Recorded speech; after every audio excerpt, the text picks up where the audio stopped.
This show is actually pretty good. It's a lot of real life issues going on. It's not centered around one person, one couple, and their issues, but everybody got something going on, and there's something for all of us to discuss. Let's get into the review for Love and Marriage DC.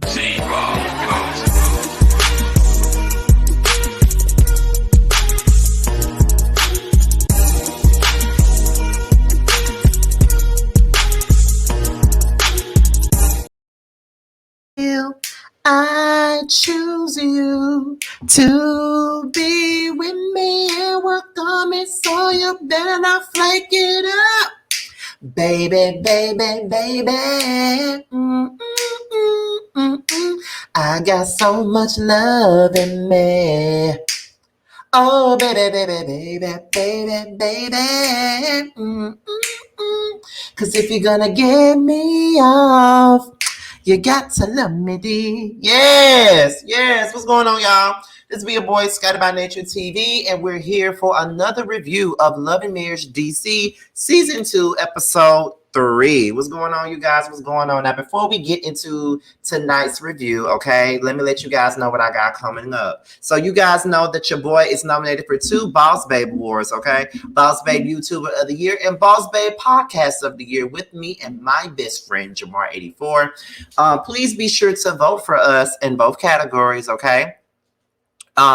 You can vote once per device and you can vote every single day. So make sure you guys are putting those votes in and making sure that the Scotty gang is in the building. All right. Make sure you're doing that because we intend to win. Okay. Thank y'all so much for everybody that's already voted so far. But yes, honey, we are in the running for podcast of the year, and I am in the running alone for YouTuber of the year. So I'm hoping you guys send in your votes and do what needs to be done, honey, because my faith is in y'all. If you haven't voted yet, the link will be available in the comment section. It will be a pinned comment, but it's also available on my IG story. It's available if you follow me on Facebook. It's out there on my wall, and it's on my community wall as well. So go ahead and vote, okay?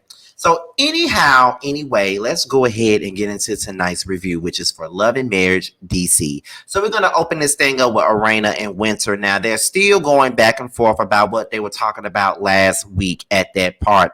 At this meetup. My thing with Arena is this. If Winter already DM'd you with these receipts and you ignored her, why did you wait till the cameras came on so you can sit down and really confront her about this situation? Like, did you do it because you wanted some airtime? Like, or maybe Carlos told you that you need to address it and you need to confront the situation. Because I just feel like this in real life. If I ignore your ass, then ain't no need for me to be sitting in front of no camera, meeting you at no damn coffee shop to have no conversation.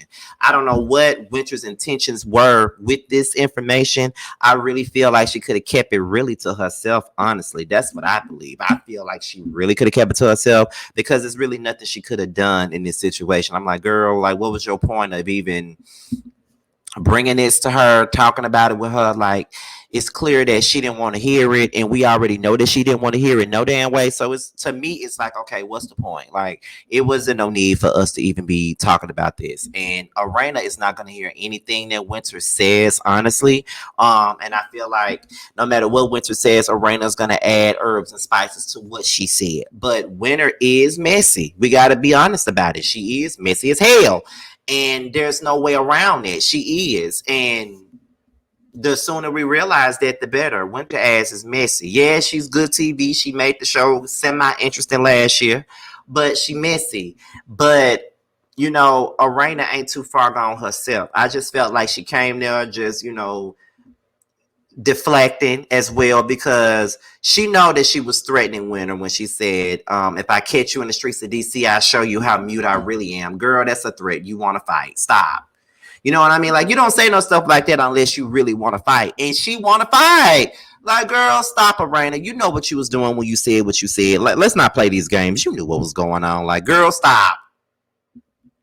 Stop. You know what it is. You know what's going on. You know what's up. Stop. You already know. So don't do that, girl. But, they ended that conversation with no damn understanding. And we already knew that it wasn't going to be no understanding anyway. So, Shouts out to Arena and Winter for just giving us something to talk about, honestly, because they was never gonna come to no common ground on anything. Because once again, Arena don't like Winter, and Winter don't give a damn about Arena, and that's just what it is. That's why I don't understand why she even decided to even bring her these receipts in the first place. Because girl, you don't give not two shits about no damn Arena and what's going on in her household or nothing like that. You brought the receipts because you knew that it was gonna piss her the hell out. That's why you brought them, girl.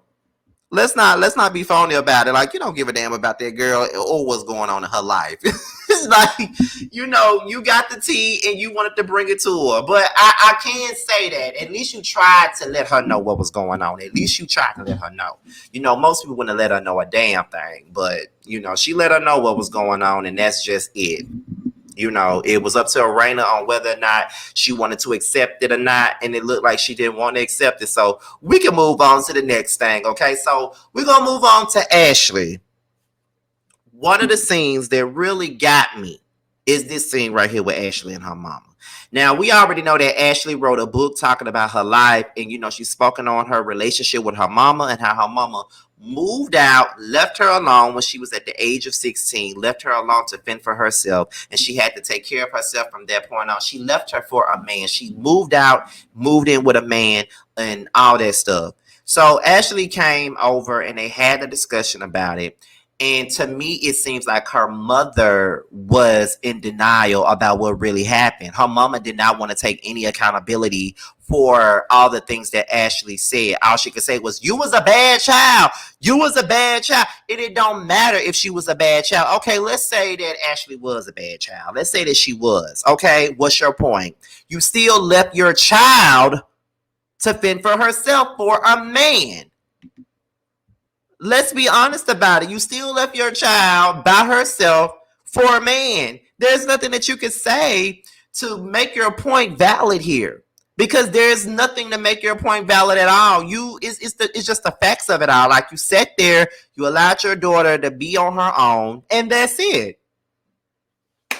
I don't know what else you want out of this conversation. And I feel like she wasn't trying to take no accountability. And that's one thing that I don't like about parents or grandparents, okay? Because that's some of the things that I'm dealing with in my life right now. People do not like to take accountability for the way that they make you feel, okay? They expect for you to just take it and accept it and move on. No, you have to have a conversation with people about how you make them feel. That's what you have to do. You can't sit there and just allow someone to feel. You can't just sit there and make somebody feel some type of way, and then you get upset when the relationship is not the way that you want the relationship to be, or the relationship is not the way that you think it should be. It's never going to be the way that you think it should be if you don't try to clean up the mess that you made. And you made the mess by leaving and walking out on your 16-year-old daughter to move in with a man. And this is your daughter's adolescent years. Anything could have happened to your child on your watch, but you decided to leave to go move in with a man while she had to sit there and buy groceries and live with her friends and do all this other stuff. And then the man that you left your child for left you when Ashley had her baby because you wanted to be a grandmother. So you did all that for no reason. You did all that for no reason. So I was just sitting there frustrated watching that. You feel what I mean? Because, and the only reason why I feel frustrated, because I've been through that situation. Like, I've been through a situation with a family member where I'm trying to tell them exactly how they made me feel and why my attitude towards them is what it is.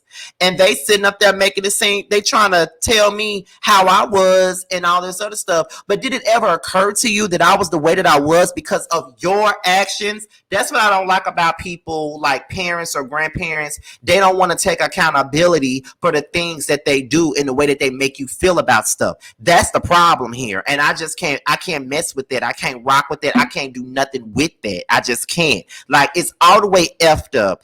And Ashley's mama apologized, but my thing is with Ashley's mom, because she apologized, she expects for Ashley to be like, I don't even feel like her apology was really sincere. I felt like this was a, here you go, get the fuck out my face apology. That's how I took it. Like, it was one of these apologies where, I'm just gonna apologize to her so she can shut the F up so I don't ever have to hear about this again. That's what I think this apology was given. Because I don't see it giving anything else. Period. I don't see it giving anything else. So I feel like it was just one of them ratchet ass apologies where you're like, girl, here you go. Are you happy now? But I think that Ashley's mother, because she apologized, she expected Ashley to just forgive her right off the bat and just let it go. But you can't tell nobody when and where they should forgive anyone.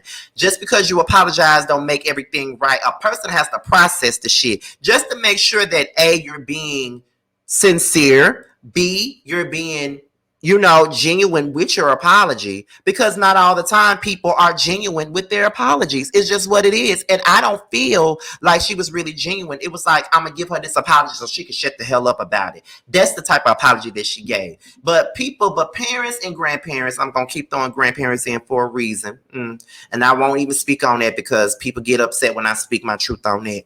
But it's like parents and grandparents, they get so like, when they were not in your life or they didn't do right by you, they have this entitlement problem. They be the most entitled and have the most audacity to expect something from you when all you expected them to be was the best that they could be. Not the absolute best, because everybody ain't the best.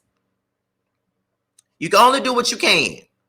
But I just feel like accountability is what makes things right. And I feel like Ashley would have been able to move forward more quicker had her mother just took accountability. But that's something that her mama did not do. She didn't take any accountability. She don't feel like she needs to, because she's like, I did this and I put you through these classes and I did that and I did this and I did that for you. It don't matter what you did or how you did it. The facts are you wasn't there the way that you needed to be for me. And that's just what it is. But, like I said, people don't want to take accountability for the things that they do. They just don't want to take accountability. And they feel like just because you give me a measly ass apology, that means I'm supposed to take it and move on. No.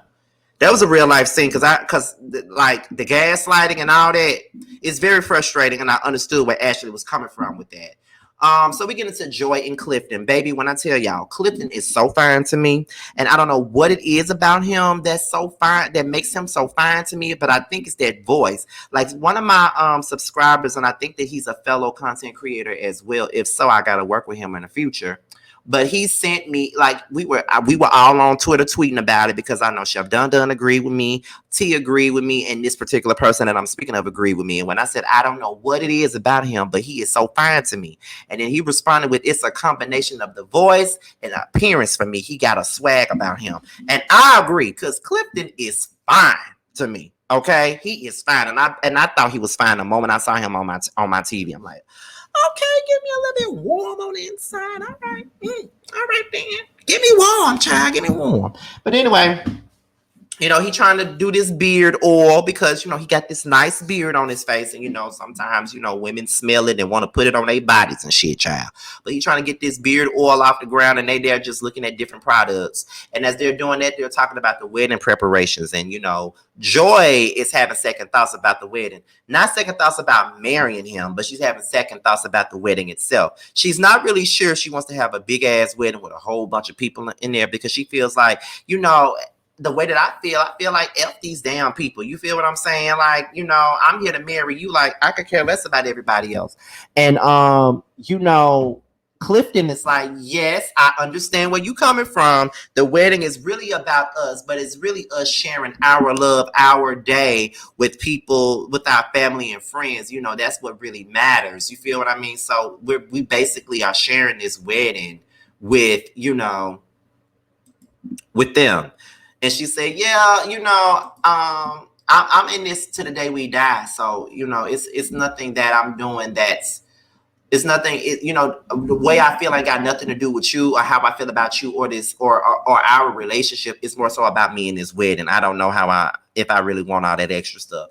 And I've always said that if I ever got married, because, there was a time where I would say, Charles, I am not getting married. If anybody proposed to me, I'm saying, hell no. But that changed over time. I want to get married one day, child. And I always said if I ever got married, I don't want nothing huge. I don't want nothing big. I don't want a whole bunch of people there. I just want like my childhood friends, my college friends, my real friends. You feel what I mean? My YouTube family there. My family that I care about. I don't want a bunch of fake ass people at my wedding that's only gonna come just to try to judge and go back and tell their friends about what they saw at my wedding. No, bitch. Everybody ain't invited to my wedding, period. Okay? Not everybody. Okay? So that's how I feel about the situation. That's how I feel about the situation. So I get where they coming from. So we get into Jamie and Arena. No. I'm going too far. It's Quick and Alicia. Okay, now Quick and Alicia are planning Ashley's birthday party. Ashley is about, to have a birthday. They're trying to, surprise Ashley. And Quick was like, I need for you and Ashley to be there on time because you and Ashley got a thing about not being on time. Y'all need to be on time for this particular thing because whatever. And so Ashley and Alicia, they talk about the conversation that Ashley had with her mama. And one thing that I do love about this show is that they cast in people that are actually friends with these people because Alicia is really Ashley's real friend. She's been around since they were kids. So that's her real friend. So it brings a lot of depth to this show. And I saw a couple of people on Twitter saying that the show was boring. Now, if this was last season, I would agree that it was boring. But this season, it got me. I love it this season because, like I said, it's real. Like they're telling real stories. It's not plot driven. It's not just centered around us talking about one damn person, one couple. It's about everybody. Everybody got layers to their stories, and that's why I'm enjoying Love and Marriage DC. Like I am enjoying it to the highest capacity. Like I am enjoying this. She was talking to Alicia about her conversation with her mom. And, it was just like, okay, girl, like, Alicia knows all about this. She knows how Ashley's mama is. She been around the block and so she already know what Ashley's mama gives. She know because she was there. You feel what I'm saying? And, she was like, you was there with me. Like I was 16. We were buying groceries and doing all of that. And, she left me. So I'm glad that it was somebody else that could really pinpoint it and put it out there the way that it needs to be because I felt Ashley this episode, honestly. We get into Jamie and Arena. They discuss Arena's fight with Winter. Jamie is actually confused as to why she even went to go meet Winter in the first place. Winter ain't got no real receipts. Arena also was putting words up in Winter's mouth as well. But okay, we're gonna act like we ain't hear that. But she was putting words up in Winter's mouth. But Jamie didn't give not two damns about her going to meet Winter. She be like, and why did you go meet with her again? Blah blah blah blah blah. And I'm just like, yeah, that's the question that we all want to know. Why did you go meet up with her in the first place if you already ignored her when she first came to you with the shit in the first place? But again, this is TV, and Carlos probably told them they y'all better sit down and have this meeting. I know that y'all better sit here and have this meeting. But Mama T kept calling them downstairs so they could eat breakfast. It was so funny. This whole scene was funny. Jamie done retired. He ain't been doing nothing for the last 25 years. Arena been taking care of the house, washing clothes, washing dishes, doing all that. Jamie don't even know how to work half the stuff in the house. She was like, Jamie don't even wash the dishes. He was like, that's why I bought a dishwasher. And I'm like, oh my God, see, Jamie is very polarizing to me. Like, cause towards the end of this episode, Jamie is gonna irritate me. But for the most part, he's very polarizing. Like, he can be egotistical, but then funny all at the same damn time. So I kind of enjoy Jamie for the most part, but he can be irritating. He's going to irritate me at the very end of this video, and y'all going to see what the hell I'm talking about. But this whole scene was funny. So, I'm rewatching this show because, like I said, I gave up on it last season. But like I said, it's actually a pretty decent show. Like it's giving me some good teas. You feel what I mean? Like I like it. Okay, so it's now time for Ashley's surprise birthday party. Alicia hasn't made it there yet, which Quick was like thinking like, okay, like this girl always late for something. Like I told her to be on time and she's still late. You feel what I'm saying? So, everybody, Arena was like, this party is actually lovely. Like we're all having a great time, but the birthday girl ain't here. And we wondering, girl, Ashley, girl, where you at? Ashley was like, ain't nobody called me. None of my friends and family called me, asked me did I want to go to dinner, lunch, or anything. And I just feel like either they planning me a surprise party, or they're just some weird ass friends and family that don't really care about me. She walked in and everybody said surprise. So basically, in so many goddamn words, she already figured that they was finna throw her a surprise party already. But then, Quick did say that she's kind of, what is it? She's kind of like what's the word I'm looking for? She's psychic, pretty much. She be knowing what's really be going on. She already be knowing sometimes. So it's just like, girl, okay, you feel what I'm saying? So yeah, so she already knew what was going on. So after all of that, Angela tells Quick that Alicia is in a car accident. Her car was totaled and she won't be able to come to the party. Now, Quick is trying to figure out whether or not he wants to tell Ashley what's really going on. You know what I mean? Do I want to keep this from her and make her upset with me, or do I not? Or do I wait to tell her and then, you know what I mean? Do I wait and then tell her so I won't spoil her birthday party or whatever? So that's basically what she was thinking. So yeah. So after that, where was I at? Okay. So then they start, it's Ashley, Quick, Sherelle, Block, Jamie, and Arena. They start discussing Joy's beef with Sherelle and Block. It was basically about this group and stuff like that. Like this whole group that Joy was in with Block. And it's a lot of stuff that was going on with this situation. Joy don't like Sherelle because Sherelle was talking to a person that her friend was talking to. So that's where really the beef really is coming from. You feel what I mean? So it is what it is. I don't know. But that's how I feel. It's a whole thing, and hopefully this entire thing it will be explained a little bit more. Then Arena brings up Joy's feelings about the party. Ashley don't feel like she said nothing wrong. She ain't no mama, so why is she doing a speaking seminar for mothers? Because she's not a mom. That's where Ashley is coming from with it. So then Jamie thanks Quick for trying to talk to little Jamie and being there for little Jamie. But then he calls little Jamie a bum. So then that's when Ashley was trying to reason with Jamie because, the S word started going around and Arena was saying that he wants to harm himself. And Jamie was basically saying that he's doing that for attention. Now, this is what irritates me with Jamie. This is why people don't open up about their struggles with that, because I have openly, like I say all the time, I've openly spoken about my own issues with depression and having harmful thoughts in my head. A lot of times I have those thoughts of harming myself in my head, but I don't have the desire to do it. It's really weird, but I don't want to do it, but the thought is in my head. He not looking for attention. He probably really feels like that. And by you calling him a bum, that doesn't help. I get it.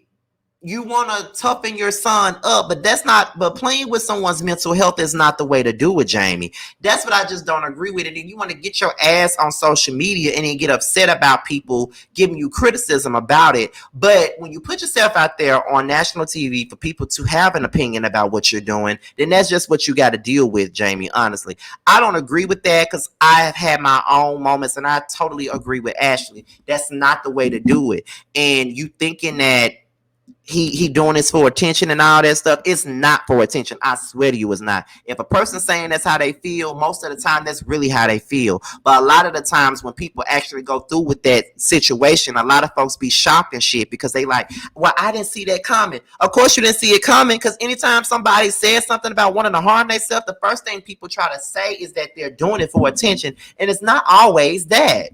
So yeah, no, let's not. We're not even finna do that, Jamie. Like, let's not do that. I didn't like that one bit. And then later on, Quick went ahead and told Ashley about Alicia's car accident, and Ashley was pissed at Quick about that. And I felt like she was kind of being unfair about that. I really do. I do feel like she was being completely unfair. I feel like he was really trying not to ruin her night because she had literally just got there. So it felt as though, okay, she just got here. So why She just got here. So why in the hell, would I tell her this? You feel what I mean? Like, why would I tell her this? So I definitely understood where he was coming from with that. Like, period. I understood that. So I just thought it was completely unfair for her to be going off on Quick when he was really trying to just hold her down and have her back and not ruin her birthday, because he already knew that if he told her about it, the party was going to be over off the rip. So, and, some people probably, would have taken it a certain type of way and would have been like, whatever. But I just feel like, no, I don't. I think that but at the same time, she probably was just upset because her friend was in an accident. So I'm not gonna really give her that much. But she did come across like a complete biatch in that moment. I'm just gonna be real with y'all. But with that being said, y'all, this is my review on Love and Marriage DC. Okay, very good episode. I cannot wait to the next one. I'm being honest. I cannot wait to the next episode. So with that being said, you guys, this be your boy Scotty by Nature TV. Be sure to like, rate, comment, subscribe, and share this video. Also, be sure to click on that notification bell so you can be notified whenever a video drops. If you want to follow me on any form of social media, my Twitter, my Instagram, and my TikTok will be down below in the description box, as well as the Boss Babe Award link. It will be in the description box as well as the comment section pinned.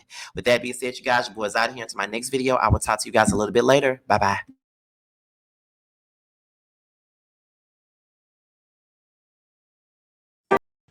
What's up, guys? It's your boy Tremel. I just wanted to say that I have a new project that's out. It's called Mixed Feelings. It's on all streaming platforms. I would hope that you would go and check it out. It's a really good feel of an album. It's got everything you need and more. It's got R&B, it's got a little bit of pop, it's got a little bit of hip hop. It's everything that you need and more. It's out all streaming platforms, like I said. Please check me out, and you can also follow me at IAM_Tremel. That's IAM_TRAMEL. Check me out. I hope to hear from you.